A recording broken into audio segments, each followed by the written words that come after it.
Good afternoon, everybody, and thanks for clicking on 5 News Web News. It's Monday, June 3rd. I'm Brittany Hoke.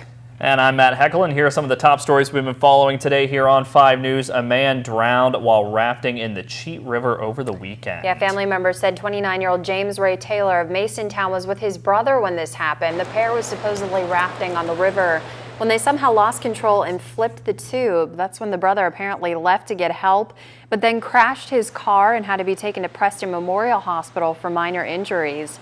HealthNet flew over the river to try and search for Taylor's body, but they had no luck.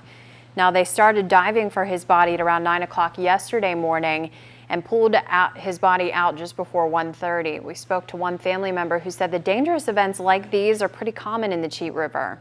They don't call it Cheat River for nothing. It cheats people out of their lives. As you can tell, it's not very rapid at all. It's 2 feet of water, and you can drown in that. You see the rocks, you see the dangers. Don't do it. And Taylor's body will be sent to the state medical examiner's office for an autopsy. Be sure to stay with us here at 5 News for any more updates.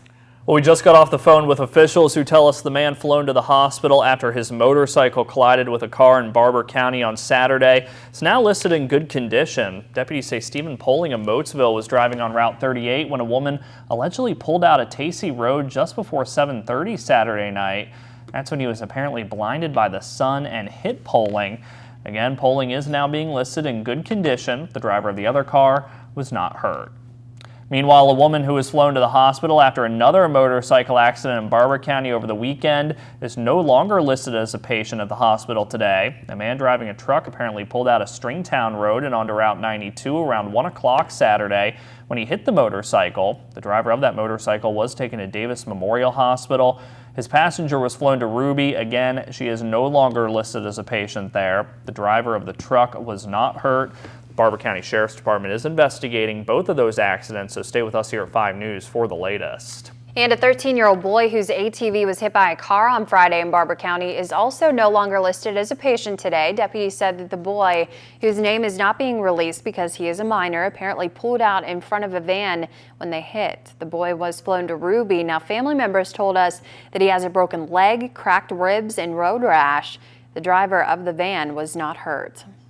Now, the cause of the fire that burned down an old post office in Taylor County is still under investigation. 911 officials told us nobody was hurt or inside the old Rosemont office. Flemington firefighters were still there late Friday morning because the fire was still smoldering.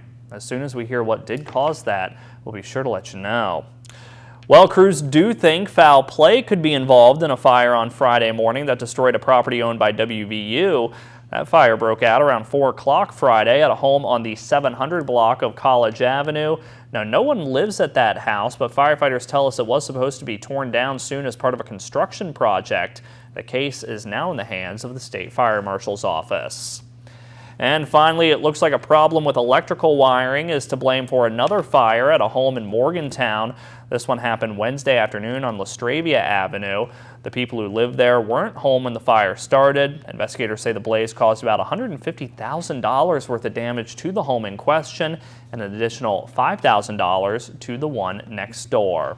And let's take a quick look at what our newsroom is working on for tonight. For First at 5 and 5 News at 6. First up, we're going to have more on a drowning in Preston County from over the weekend. We're going to tell you what went wrong. And could nutrition labels be coming to alcoholic beverages? Why officials are now considering that addition. And it's a rainy, dreary day out there right now, but we're going to tell you when the sunshine will return. And your first alert forecast coming up tonight on First at 5 and 5 News at 6. And that's what's making news today. Be sure to tune in tonight for First at 5 and 5 News at 6. Until then, have a great day, everybody.